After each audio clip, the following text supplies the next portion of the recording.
देखिए यहाँ पे हमारे पास एक केवाला है जो आप स्क्रीन पर देख रहे हैं और ये केवाला बहुत पुराना है। आपको हम बता दें कि इस केवाला का दाखिल खारिज ऑफलाइन हो चुका है, लेकिन इस केवाला का मतलब जो है ऑनलाइन कुछ भी शो नहीं हो रहा है।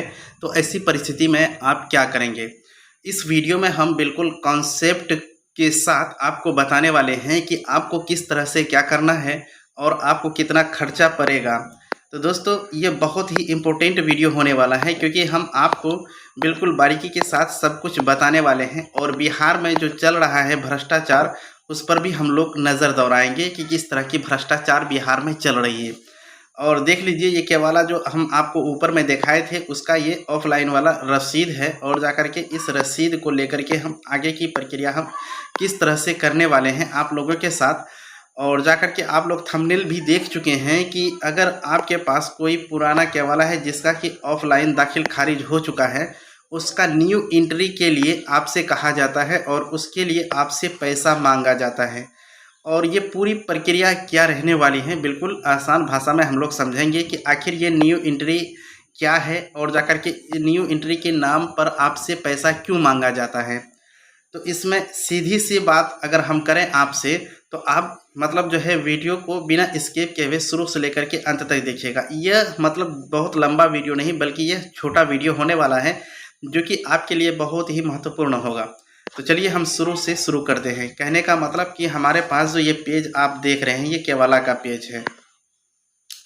आप लोग इस बात को अच्छी तरह से जानते हैं कि केवाला अगर कोई रहता है तो उसका केवाला नंबर कहाँ लिखा हुआ रहता है, डेट कहाँ लिखा हुआ रहता था, गवाह कहाँ लिखा रहता है, ये सब कुछ आप लोग जानते हैं। लेकिन सबसे बड़ी बात जो है आप यहाँ समझेंगे कि केवाला आपके पास, जैसे ये केवाला है जो कि आप अभी देख रहे हैं, खरीदार है, बेचने वाला है, जो है सबका नाम यहाँ दिया हुआ है। लेकिन अब बात आती है कि ये केवाला जो हुआ था, आपको बता दें ये बहुत पहले केवाला हुआ था। और ये केवाला जो है आपको हम कहें तो 4 यानी कि 1993 ईस्वी का ये केवाला है।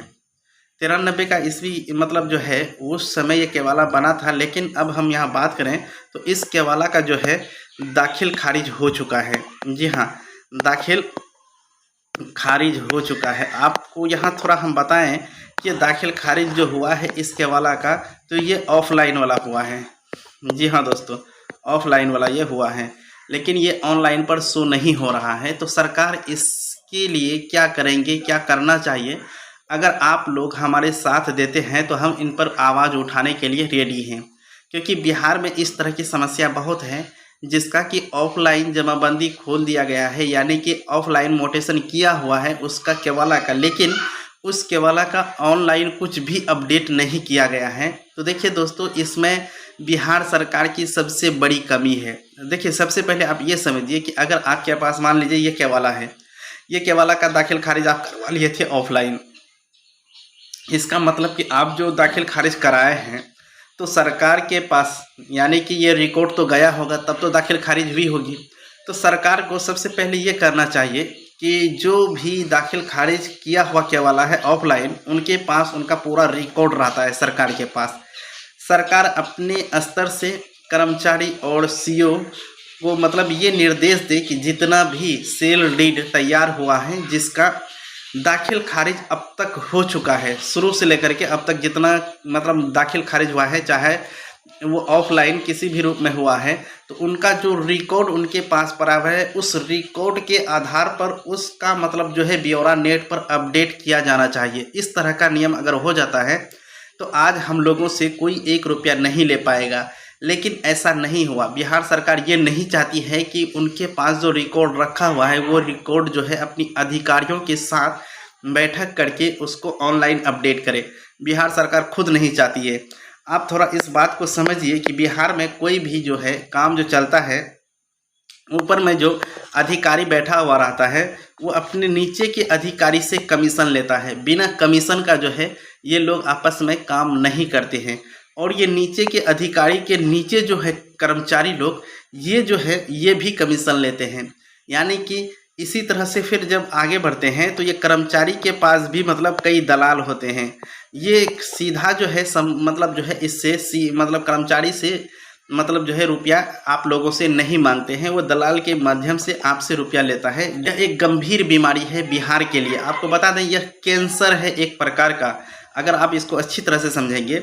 मान लीजिए कि यही केवाला है जिसका कि हम ऑफलाइन मतलब रसीद कटाए हुए हैं, सब कुछ किया हुआ है। इस केवाला को लेकर के अगर हम आगे बढ़ते हैं तो सबसे पहले हमको जाना होगा कहाँ, मतलब ऑनलाइन करने के लिए। ऑनलाइन जब करने के लिए जाएंगे परिमार्जन के लिए, तो उस परिमार्जन करने के बाद अगर हम कहीं नहीं मिलते हैं, किसी भी मतलब जो है दलाल से या फिर कर्मचारी से अगर नहीं मिलते हैं, तो मेरा आवेदन है कि 100% जो है वो रिजेक्ट हो जाएगा दोस्तों। तो ऐसी परिस्थिति में हम लोग आज के डेट में क्या करते हैं, केवाला का हम लोग ऑनलाइन किए, उसके बाद गए कर्मचारी का जो दलाल है उनसे संपर्क किए, और दलाल जो है हमसे यहीं पे डिमांड करते हैं कि कितना रुपया चार्ज किया जाएगा। दलाल जो है हमारे जो केवाला का ऑफलाइन मोटेशन हो गया है उसका अपडेट करने के लिए हमसे पर केवाला का मतलब जो है, आपको बता दें बिहार में 2500 से एभव जितना वसूल सकता है दलाल लोग वसूलता है। दलाल का कमीशन प्लस कर्मचारी का कमीशन इसमें बांधा हुआ रहता है। साथ ही साथ सीओ का भी मतलब जो है इस तरह इसमें जो है कुछ न कुछ परसेंटेज बना हुआ रहता है। और बिहार का ये असली पोल कोई भी खोलना नहीं चाहता है। बिहार का कोई भी ऐसा मतलब जो है अंचल नहीं है या फिर मौजा नहीं है जहाँ के कर्मचारी बिना घूस लिए हुए काम करते हैं।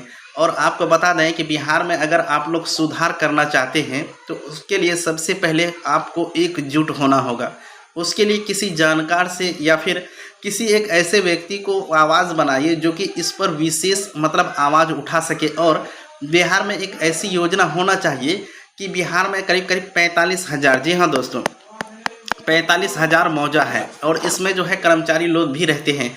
तो अब सोचिए जरा, बिहार में 45,000 जो मौजा है इसमें इतना कर्मचारी काम कर रहे हैं, फिर भी दिन मतलब जो दिन ब दिन ज़मीन से संबंधित विवाद आगे बढ़ता रहता है।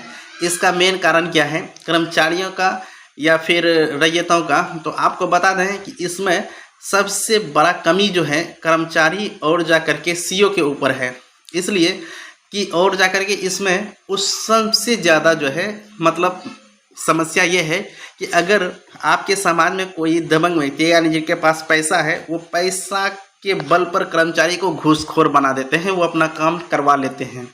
कर्मचारी का आदत वहीं से बढ़ने लगता है। कर्मचारी ये सोचता है कि जब ये बड़े व्यक्ति आकर के पैसा देकर के अपना काम करा लिया तो बाकी और सब व्यक्ति क्या है, यानी कि बड़ा व्यक्ति ही यानी कि पैसा वाला व्यक्ति ही भ्रष्टाचार को बढ़ावा देता है। गरीब लोग भ्रष्टाचार को कभी बढ़ावा नहीं देते हैं, क्योंकि उनके पास पैसा ही नहीं होता है, तो वो कैसे मतलब जो है भ्रष्टाचार को बढ़ावा देंगे। तो इस तरह से देखा जाए तो बिहार में 45,000 गाँव का ज़मीन रिकॉर्ड अपडेट करना हम सोचते हैं अगर नियम अनुसार चलें तो आपको बता दें कि 3 से 4 साल के भीतर में बिल्कुल पूरी तरह से बिहार में जितना भी ज़मीन से संबंधित मामला है लगभग 75% ख़त्म हो जाएगा। लेकिन उनके लिए एक नया नियम लाना होगा जिसके तहत ये कार्य किया जाएगा, यानी कि प्रत्येक अंचल, यानी कि बिहार में 534 अंचल है, बिहार में 534 अंचल में से प्रत्येक अंचल में एक मतलब महीना के अंदर में जितना भी मौजा आता है सबका रिकॉर्ड अपडेट करवाया जाए। अगर इस तरह का क्या मतलब जो है नियम लागू करता है तो पूरा बिहार में कम से कम 3 से 4 साल में ज़मीन से संबंधित जितना भी रिकॉर्ड है वो ऑनलाइन हो जाएगा।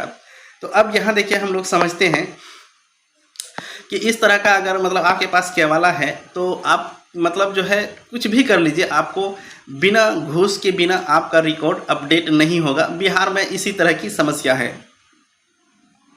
तो देखिए दोस्तों, अगर आप लोग हमें सपोर्ट करते हैं और आप मतलब ज़्यादा से ज़्यादा इस वीडियो को अपने दोस्तों में शेयर करते हैं और आप लोग आवाज़ उठाने के लिए कहते हैं, तो आप बोलिए बिहार के किस जिला में सबसे ज़्यादा भ्रष्टाचार है, वहाँ ज़्यादा से ज़्यादा मात्रा में हम लोग जा कर के इसको लेकर के आवाज़ उठाएंगे। अगर आप लोग इस पर तैयार हैं तो कमेंट करिए और जा कर के बोलिए कि वो डेट कब रखा जाए, किस तरह से रखा जाए, आप लोगों से एक सलाह मशवरा के तौर पर, ताकि मतलब किसी एक अंचल में जा कर के इस तरह का काम सुधार की मतलब जो है आवश्यकता है वो हम लोग करवा पाएंगे। तो हम उम्मीद करेंगे कि ये वीडियो आप लोगों के लिए बहुत ही महत्वपूर्ण थी। तो चलिए आज का वीडियो हम यहीं पर समाप्त करते हैं। मिलते हैं एक नया वीडियो में एक नई जानकारी के साथ। तब तक के लिए जय हिंद।